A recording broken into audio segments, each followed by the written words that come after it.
त्रयोदशी व्रत महात्म्य। त्रयोदशी अर्थात प्रदोष का व्रत करने वाला मनुष्य सदा सुखी रहता है।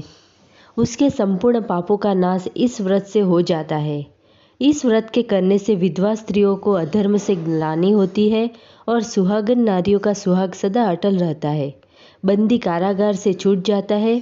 जो स्त्री पुरुष जिस कामना को लेकर इस व्रत को करते हैं उनकी सभी कामनाएं कैलाशपति शंकर पूरी करते हैं। सूत जी कहते हैं, त्रयोदशी का व्रत करने वाले को 100 गौ दान का फल प्राप्त होता है।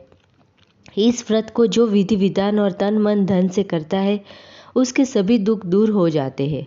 सभी माता बहनों को 11 त्रयोदशी या पूरे साल की 26 त्रयोदशी पूरी करने के बाद उद्यापन करना चाहिए। अभी मैं सुनाती हूँ सोम त्रयोदशी व्रत यानी सोम प्रदोष व्रत की कहानी।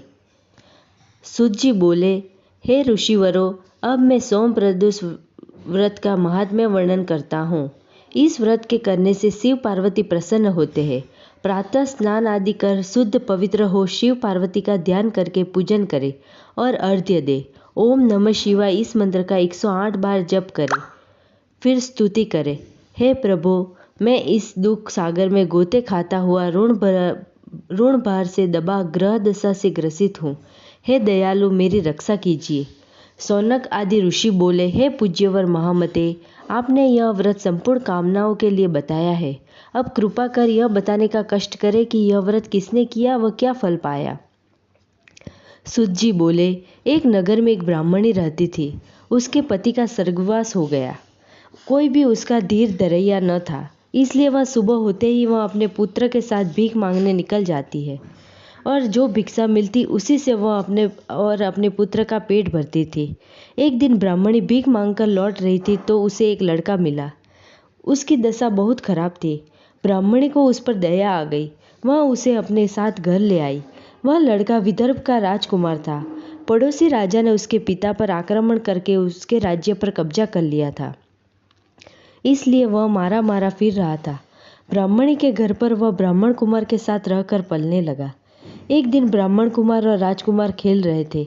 उन्हें वहां गंधर्व कन्याओं ने देख लिया। वे राजकुमार पर मोहित हो गई। ब्राह्मण कुमार तो घर लौट आया, लेकिन राजकुमार अंशुमति नामक गंधर्व कन्या से बात करता रहा। दूसरे दिन अंशुमति अपने माता पिता को राजकुमार से मिलाने के लिए ले आई। उनको भी राजकुमार पसंद आया। कुछ ही दिनों बाद अंशुमति के माता पिता को शंकर भगवान ने स्वप्न में आदेश दिया कि वे अपनी कन्या का विवाह राजकुमार से कर दे। फलतः उन्होंने अंशुमति का विवाह राजकुमार से कर दिया। ब्राह्मणी को ऋषियों ने आज्ञा दे रखी थी कि वह सदा प्रदोष व्रत करती रहे।